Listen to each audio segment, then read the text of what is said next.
The apron still had flour on it when my dad told me to disappear. Not those words exactly. He never used those words exactly. He said, "Stay in the kitchen tonight." He said, "Your brother handles the front." He said it the way you say something you've already decided weeks ago. That's when I realized something was very wrong. My name is Daniel Okafor. I'm 34 years old.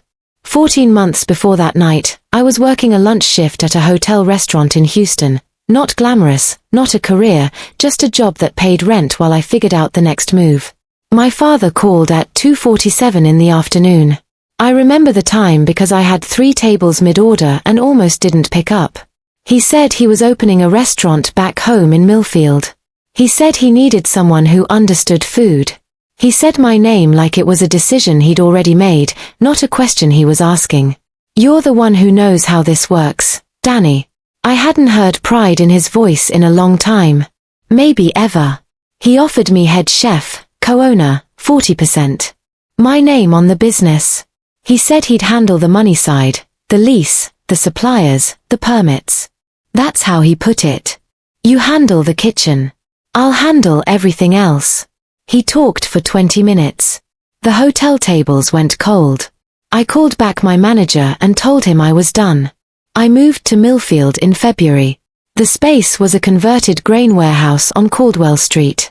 High ceilings, original timber beams, a kitchen that needed gutting and rebuilding from scratch. I spent 3 months on the menu alone. I sourced a lamb producer 30 miles north, a small batch hot sauce company run by a woman named Rosa who drove her product out in the back of a pickup every Wednesday. I hired and trained the kitchen crew personally. I built the prep system, the ticket flow, the plating standards. My brother Marcus showed up in month 4. Marcus is 30 years old. He has never worked in a restaurant in his life. He has a business degree he finished in 6 years and a very large social media following from posting videos of himself driving cars he doesn't own. He arrived with a ring light and announced he was handling brand and marketing. Nobody asked me. He was just there. Within 2 weeks he had printed business cards that read Marcus Okafor, co-founder and creative director. I watched him hand one to our linen supplier. I watched our linen supplier nod like this made sense. I went to my father that same evening. Marcus is telling vendors his co-founder. My father looked up from his laptop. "He's helping, Danny. Let him help. He doesn't know the difference between our 2 menu concepts. He knows people. You know food. That's balance." He went back to his laptop. Discussion closed.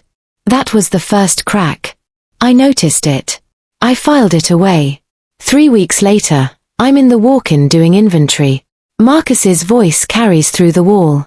He's on the phone with someone. I can hear fragments. My concept, yeah, farm forward, that's the word I'd use. The chef is my brother, he executes the vision. I stop counting lamb portions. I stand very still and I listen. He says my concept 2 more times before he hangs up. I finish the inventory. I go home. I sit at the kitchen table with a glass of water and I think about what I heard and what it means. My father has been handling the paperwork. The lease, the LLC, the insurance policy. I've never been in a single meeting with the accountant. I told myself it was fine. He said he'd handle the business side. That was the arrangement. But standing in the walk-in listening to Marcus describe my menu as his concept, something shifts. Our prep cook, a quiet woman named Solange who'd worked 3 kitchens before ours, said something to me 2 days after that.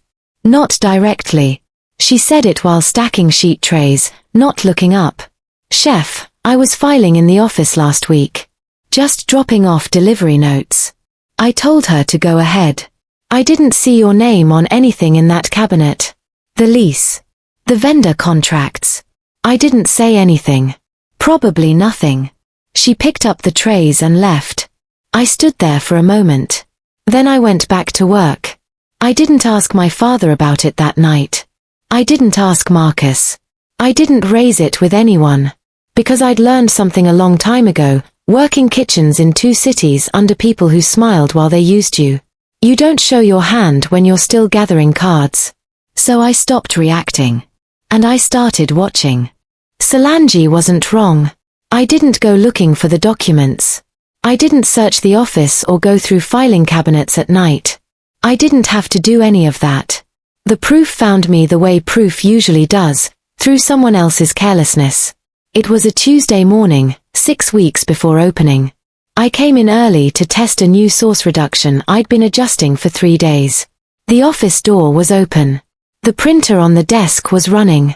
Nobody was in the building yet except me. I walked past without stopping. Then I heard the paper tray jam. Old machine, always jamming.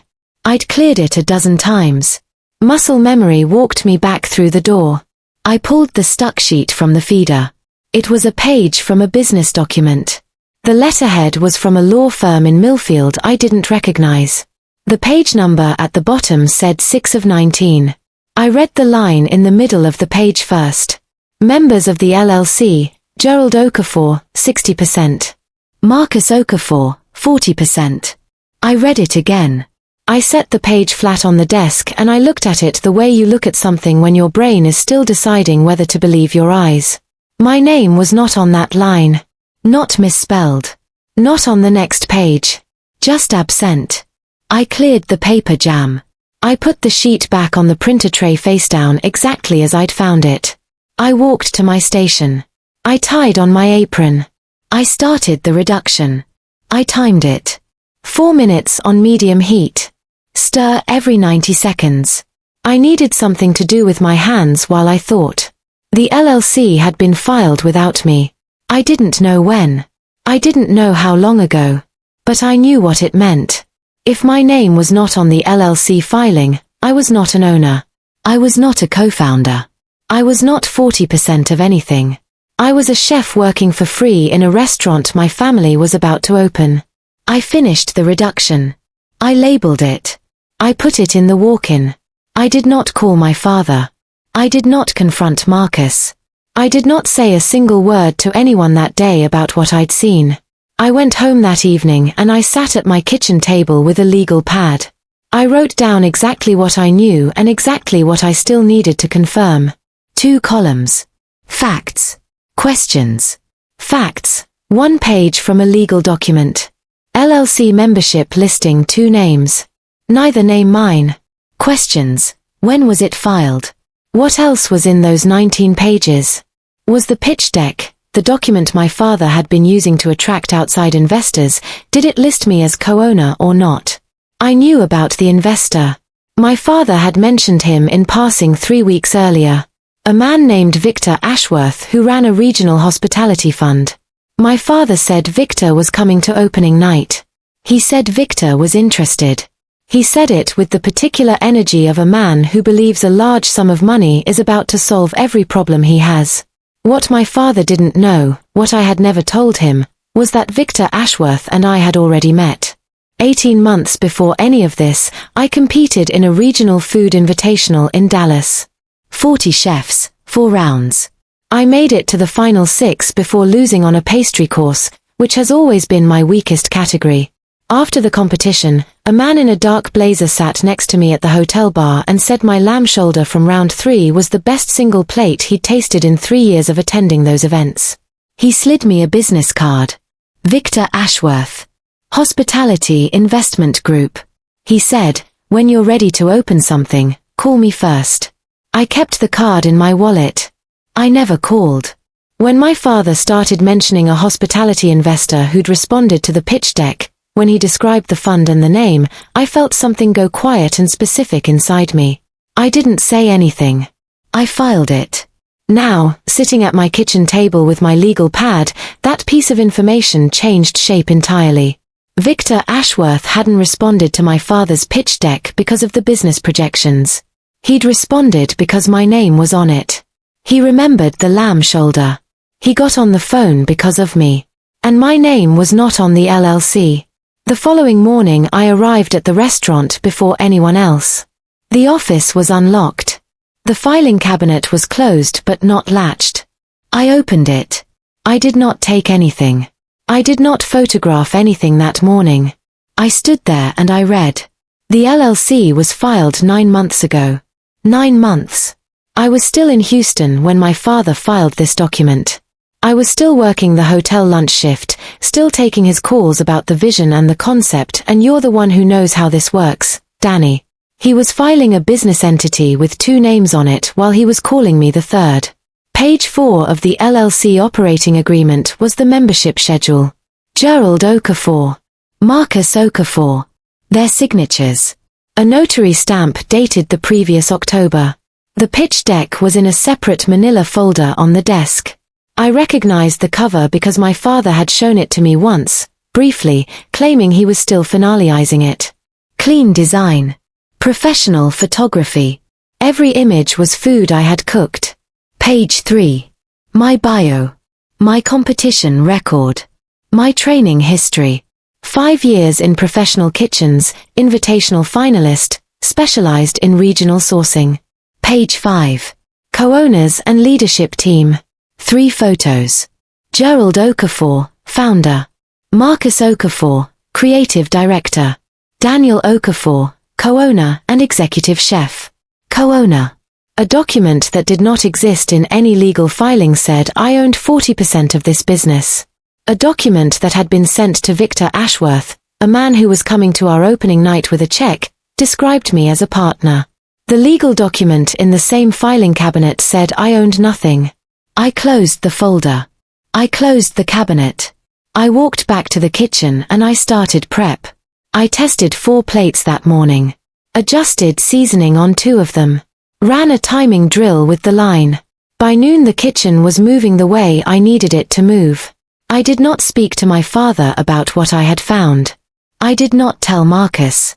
I did not mention Victor Ashworth. Because a man who knows you've been erased from a business he's built on your name, if he panics, he files corrections. He covers his tracks. He calls the lawyer and makes changes before anyone notices. I needed the documents exactly as they were. Confronting them would have ruined everything. I have a friend named Priya. We met during my 2nd year in Houston. She was a contracts paralegal at a firm downtown, and we lived in the same building. We'd eaten takeout on each other's floors more times than I could count. She was the kind of person who read fine print the way other people read menus, automatically, for pleasure, noting everything. I called her on a Wednesday evening. I didn't explain everything at once. I described what I'd found in the filing cabinet. I read her the LLC membership schedule from memory. I described the pitch deck. She was quiet for 4 seconds. Then she said, "Danny, that's fraud. Not maybe. Not depending on interpretation. Just, that's fraud." She told me to document everything before I said a single word to anyone in my family. She told me to get copies of both documents, the LLC filing and the pitch deck, without removing the originals. She told me to write a time-stamped account of everything I'd observed over the past several months. Dates. Conversations. What was said. What I saw. She said to email it to her that same night, so there was a dated record sitting on a server that had nothing to do with my family or that office. She gave me the name of a business attorney in the city. A woman named Claire Sutton who handled commercial disputes and LLC matters. She said, "Call her before you do anything else." I called Claire Sutton the next morning. She had a calm, methodical voice. She asked me questions for 40 minutes. She asked me to send her copies of every document I could obtain. She explained what the LLC filing meant in plain language. She explained what the pitch deck meant in plain language. She used the word misrepresentation 3 times. She used the word material in front of it each time. She said, "Do not tip them off. Do not change your behavior. Go to work. Do your job. Act exactly as you have been acting." I said I understood. She said, "And don't contact the investor." I said I understood that too. I went back to work. The next 4 days were the most precise acting I have ever done in my life. I showed up at 6 in the morning. I ran prep. I calibrated the ticket system. I trained the front of house staff on how to describe the menu. I answered my father's questions about opening night logistics. I nodded when Marcus talked about the Instagram content he was planning. I tasted everything twice. I kept my face neutral and my voice steady, and I behaved exactly like a man who had no idea what was sitting in that filing cabinet. On Friday, I came in before dawn.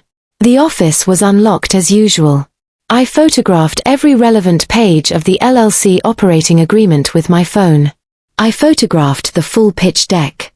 I photographed the notary stamp and the date. I photographed the membership schedule with both signatures. I emailed everything to Priya and to Claire Sutton from the parking lot before I went back inside. Claire called me that afternoon. She said the photographs were clear enough. She said the discrepancy between the pitch deck and the LLC filing was unambiguous. She said she wanted me to sit tight through the opening and let events develop. She said, "The investor will be there. He'll receive the pitch deck representation of your role. What happens in that room matters." I asked her what she meant. She said, "If your father or your brother makes a false representation of your ownership to Victor Ashworth in person, on opening night, with witnesses present, that's not just a document problem anymore." I understood. I went home. I ate. I slept better than I had in weeks. The thing about being betrayed by people who underestimate you is that their confidence in your blindness becomes your advantage. My father thought I was grateful and obedient. Marcus thought I was absorbed in the kitchen and unaware of the business mechanics. They had watched me spend 14 months building something from scratch, and they had concluded that a person who cares that much about the food probably isn't paying attention to the paperwork. They were not entirely wrong about who I was 14 months ago. They had not kept up. 4 days before opening, a registered letter arrived at the restaurant addressed to my father. I was not meant to see it. I saw it because it arrived when only Solange and I were in the building, and she signed for it without thinking and left it on the pass. I read the return address. It was from Victor Ashworth's investment office. I did not open it. I set it on my father's desk and I went back to the kitchen. But I knew what it likely contained. A confirmation. A timeline. Possibly figures. Victor was coming and he was prepared to write a check, and he was coming because a pitch deck with my face on it had described me as a 40% owner of a chef-driven concept. That evening I sent Claire Sutton a message. I told her the investor had sent formal correspondence. She replied in 11 minutes. "Good. Don't change anything. We're ready when you are." 2 days before opening, my father held a rehearsal dinner. 30 guests. Local business contacts, a town councilman, 2 family friends. He stood at the head of the table with a glass of wine and he talked about his vision for the restaurant. He said the word family 6 times. He mentioned Marcus by name and gestured toward him warmly. He described the creative direction as a collaborative effort between himself and his sons. He said my name once. At the end. Almost parenthetically. And of course Danny in the kitchen, doing what he does best. 28 people applauded. Marcus gave a short speech about the brand and the story they were bringing to Millfield. He said my vision twice. He said our concept once, which was at least grammatically charitable. I was standing behind the pass in my whites. I had spent 11 hours preparing that meal. The lamb shoulder alone had taken 4 days of development over the past month. The table ate it without knowing my name. Solange glanced at me from the cold station. She didn't say anything. She just picked up her tongs and kept moving. After service I stayed to break down the kitchen. When everyone else had left, I stood at the pass for a moment and looked out at the empty dining room. White linen still set for tomorrow. Marcus's name on the front display board. My father's beneath it. Mine listed under kitchen staff at the bottom, between Solange and a line cook named Jerome. I took out my phone. I sent Claire Sutton one message. "Opening night is Friday. Victor Ashworth will be there." She replied immediately. "I'll be available all evening. Call me the moment it's done." I put my phone in my pocket. I turned off the kitchen lights. I walked out the back door. They thought it was just another day. It wasn't. Opening night. Friday. October. I arrive through the back at 6:15. The kitchen is already humming. Solange has the cold station prepped. Jerome is portioning proteins. The ticket rail is empty and clean, and the whole room smells like reduced stock and fresh herbs and 14 months of work compressed into one evening. I tie on my apron. I call the first drill. The line moves well. Through the pass window I can see the dining room filling. Black cars in the lot. A town car I don't recognize. 60 guests total, white linen under pendant lights, a jazz quartet in the corner playing something low and unhurried. My father is at the front entrance doing what he does best, firm handshake, wide smile, the particular performance of a man who has decided tonight belongs to him. Marcus is in a dark blazer. He's moving between tables with a champagne flute, touching shoulders, laughing. He looks comfortable. He looks like a man who believes the hard part is over. I spot Victor Ashworth at the center table. Dark suit. No tie. He's reading the menu card slowly, the way someone reads it when they actually understand what the words mean. Beside his bread plate, there's a cream-colored envelope. Thick. The kind that holds a document. I watch him for 3 seconds through the pass window. Then I go back to plating. My father comes through the kitchen doors at 7. He has that walk, chest forward, chin up, the walk of a man who has already spent money he hasn't received yet. He pulls me aside near the dishwashing station. Away from the line. Away from Solange and Jerome. He speaks quietly. Almost warmly. Everything looks beautiful in here. Good work. He says it the way you compliment a contractor who finished on schedule. Victor is at the center table. Marcus is handling him tonight. I need you to stay in the kitchen. Don't come out to the dining room during service. I look at him. Victor came because of me, Dad. His fund invests in chef-driven concepts. He knows my work. He was at the Dallas Invitational. My father's expression doesn't change. He's prepared for this. He's probably prepared for it for weeks. Marcus knows the business story. That's what investors need. You cook. That's your role. We don't change the plan 20 minutes before the first course. He straightens his tie. Stay in the kitchen, Danny. He pushes through the swinging door. It rocks back and forth twice before it settles. Through the pass window I watch him cross the dining room and slide into the chair beside Victor. Marcus leans in from the other side, menu card in hand, ready to explain dishes he has never tasted in their development stages. The kitchen goes quiet. Not literally. The hoods are running, a pan is hissing on the sauté burner. But the crew goes still. They heard everything. Solange doesn't look up from her station. Jerome keeps his eyes on his cutting board. But they heard. I stand at the pass for a moment. I look at the dining room. I look at Victor reading the menu card. I look at Marcus settling into his chair with the comfortable posture of a man who believes he belongs in it. Then I look down at my apron. The name embroidered on the chest. Small letters. Slightly faded from 2 years of wash cycles. D. Okafor. I take out my phone. I open my contacts. I find the number I have not used in 18 months. I type carefully. 4 drafts. I delete the first 3 because they are too long. The 4th one is 41 words. Mr. Ashworth, this is Daniel Okafor. I want you to know I am not a co-owner of this restaurant as stated in the pitch deck you received. My name was removed from all legal documents before filing. I have copies of both. I've resigned effective tonight. I read it once. I hit send. I set my phone on the shelf above the pass. I turn to the line. Solange. Kitchen's yours tonight. She looks up. Her face is completely still. You sure, chef? I've never been more sure about anything. I untie my apron. I fold it the way you fold something you've carried a long time. Lengthwise. Then in thirds. I set it on the prep counter next to the plate tickets for the first course. Jerome is watching me. So is the sauté cook. Nobody says a word. I pick up my knife roll from the shelf. I take my bag from the hook by the back door.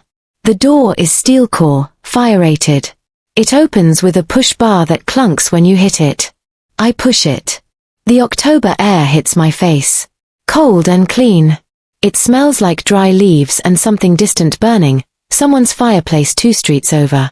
The parking lot is full of cars that belong to people eating my food inside a restaurant that doesn't have my name on it. I walk to my car.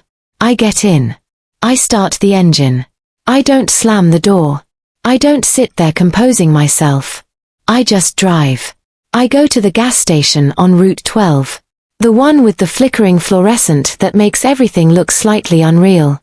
I buy a sandwich from the cooler and a ginger ale.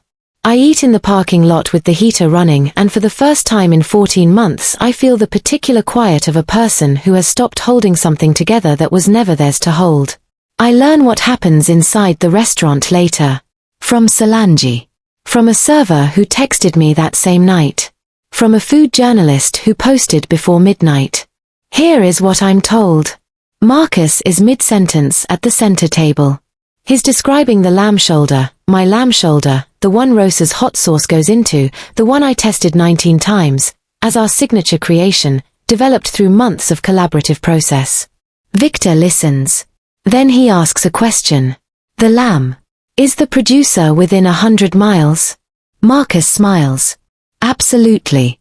We source everything locally. Which farm? The smile holds.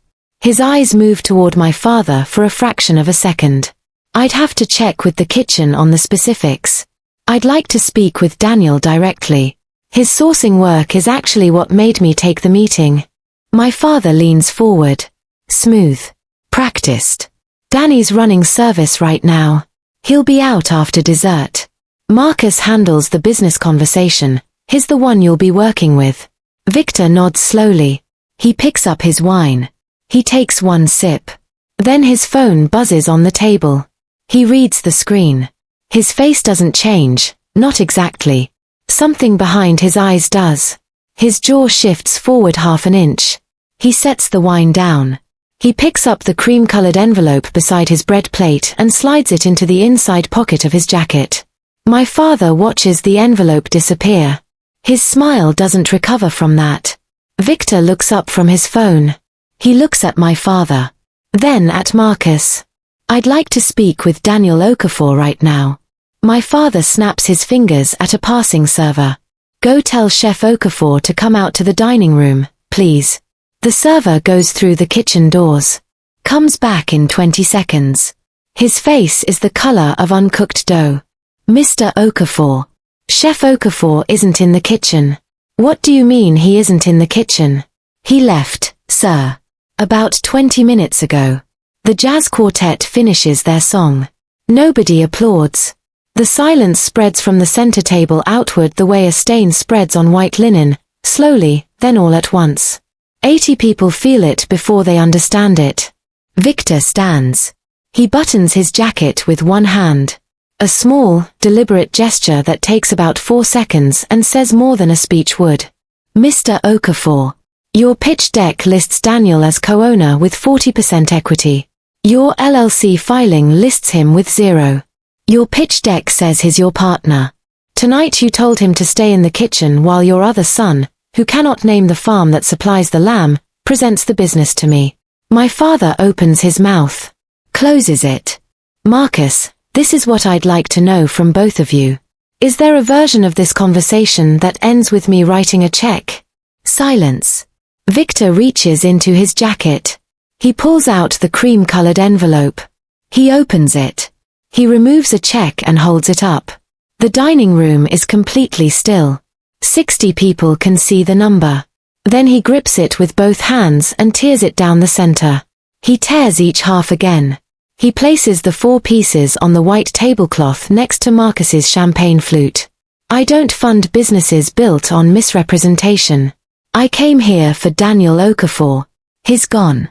So is my money. He picks up his phone. He tucks in his chair. He walks through the dining room toward the front door, passing 60 guests who have stopped pretending to eat. A food journalist at table 7 is already typing. The front door closes behind him with a soft click. Solange pushes through the kitchen doors. She's still in her whites. She walks directly to the center table and addresses my father. We're finishing service tonight because the guests deserve that. But I want you to know that myself and Jerome and 2 others, we signed on for Chef Okafor. Come Monday, we won't be back. She goes back to the kitchen. The doors swing shut. My father is standing alone at the center table. Pieces of a check in front of him. His wife 3 seats away, staring at her plate. His son with a champagne flute tilting in his hand, wine dripping onto the tablecloth, not noticing. The food journalist publishes her piece before the last guest reaches for their coat. The headline, grand opening, quiet exit. The chef they erased. I'm sitting in a gas station parking lot eating a convenience store sandwich when my phone lights up with the first notification. I turn it face down. I finish eating. I drive home. The fallout takes the shape these things always take. It is not dramatic. It is just math, applied slowly. My father's lawyer calls Claire Sutton's office the following Tuesday. There are 3 weeks of back and forth. Claire presents the photographs. The LLC filing. The pitch deck. The time-stamped email I sent to Priya the night I found the documents, establishing exactly when I knew and what I knew. My father's lawyer uses words like family dispute and internal misunderstanding. Claire uses words like material misrepresentation to an investor and labor claim for 14 months of uncompensated co-founder services. They settle. I won't describe the number. It covers 14 months. It covers the menu development. It covers the sourcing relationships I built and the training I delivered and the prep systems I designed. It is not everything I was promised. It is real and it is documented and it has my name on it. My father tries to open the restaurant anyway. He hires a replacement chef, a line cook from a chain grill 2 towns over, the only person willing to take the job on short notice. The reviews appear within 2 weeks. The lamb tasted like it came from a supermarket. Where's the chef from the pitch? Expected something special based on everything I'd read. Got a very expensive Tuesday. 1 star. By week 4 he cannot fill 20 seats on a Saturday. Rosa stops delivering the hot sauce because 2 invoices went unpaid. The mushroom farmer stops returning calls. The servers leave one by one because the tips don't justify the drive. 6 weeks after opening night, my father closes the doors. The grand opening banner is still hanging above the entrance. Nobody takes it down. Marcus texts me 8 weeks later. 11:40 at night. You destroyed this family for nothing. We would have sorted the paperwork. I read it while I'm sitting at my kitchen table going over a lease agreement, my lease agreement, for a space I've been looking at in a town called Ferris, 20 miles south. A former hardware store with good bones and enough room for 40 seats and an open kitchen. I type one message back. I didn't touch the paperwork, Marcus. You and Dad did. I just told the truth. I hit send. I close the text thread. I go back to the lease. Victor Ashworth calls 3 months after opening night. I'm chopping onions in my apartment on a cutting board that barely fits the counter. I see his name and I set the knife down. Sienna. He pauses. Daniel. Sorry. I've been making a lot of calls like this lately. He tells me he spoke to my former executive chef in Houston. He tells me he followed up with the Dallas Invitational organizers. He says he has been doing this kind of due diligence for a long time and the picture that emerges around me is consistent. Then he says, I still want to invest in a restaurant. But I'm investing in a chef, not a family structure. You'd own 60%. Full creative and operational control. Everything on paper. Reviewed by your lawyer before you sign a single page. I lean against the counter. Your lawyer, he says. Not a family friend. Yours. I look at the onions oxidizing on the cutting board. Give me a week. Take 2. This isn't a decision you rush. I finish the onions. I make dinner. And for the first time in over a year I am smiling while I cook, not performing, not managing, not holding something together. Just cooking. 7 months later I open a restaurant. 40 seats. A converted hardware store on the main street of Ferris. Original tile floors, open kitchen, a hand-lettered sign above the door. The sign says, Okafor's. Not a family name. My name. Solange runs the cold station. Jerome is on saute. Rosa delivers the hot sauce every Wednesday in the back of her pickup, and she always stays for a coffee and we taste whatever's new together. The LLC is filed under my name, 60%. Victor holds 40. Claire Sutton reviewed every page out loud before I signed. My name is on the lease, on the insurance policy, on the health permit, on the menu, printed small at the bottom in clean italic letters. Chef Daniel Okafor. Opening week. Every seat is booked 4 nights running. A food writer drives 2 hours and gives us 4 stars. She writes one line I frame and hang above the pass. This is what a restaurant looks like when the right person finally runs it. Victor comes to the soft opening. He sits at the chef's counter. He orders the lamb shoulder. When it arrives, he takes 1 bite, sets his fork down, looks at me through the pass window. He gives 1 nod. I nod back. Then I call the next ticket. My father sends a message on a Thursday. 5 words. I was wrong. I'm sorry. No explanation. No asking me to call him. Just those 5 words sitting on my screen while I'm doing prep for dinner service. I read it. I set my phone down. I pick up my knife. I'm not ready to respond. That's honest, and I'm done pretending things are what they aren't. Readiness isn't something you can rush with 5 words sent to someone you lied to for 14 months. I come in before everyone else. 5:30 in the morning. The kitchen is dark except for the hood light above the range. I hang my bag on the hook by the back door. This door. My door. I reach in and take out my apron. The old one. The one from Houston with D. Okafor embroidered on the chest. The lettering is fraying now. There's a burn mark near the hem from a pan that slipped my 3rd week in Ferris. A grease stain by the pocket that never fully came out. I tie it on. I adjust the straps. I look down at my name. I used to think leaving was losing. That walking out the back door of a kitchen meant surrendering everything you built inside it.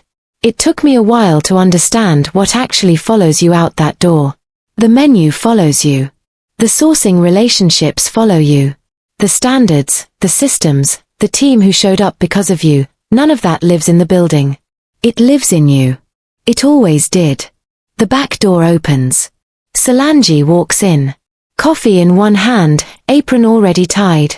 She gives me a nod. Morning, chef. Morning. She goes to her station. I turn on the stove. 40 seats. My name on the door. My name on the lease. My name on every single document. I built this. I own it. And nobody is taking it. That night, everything was quiet.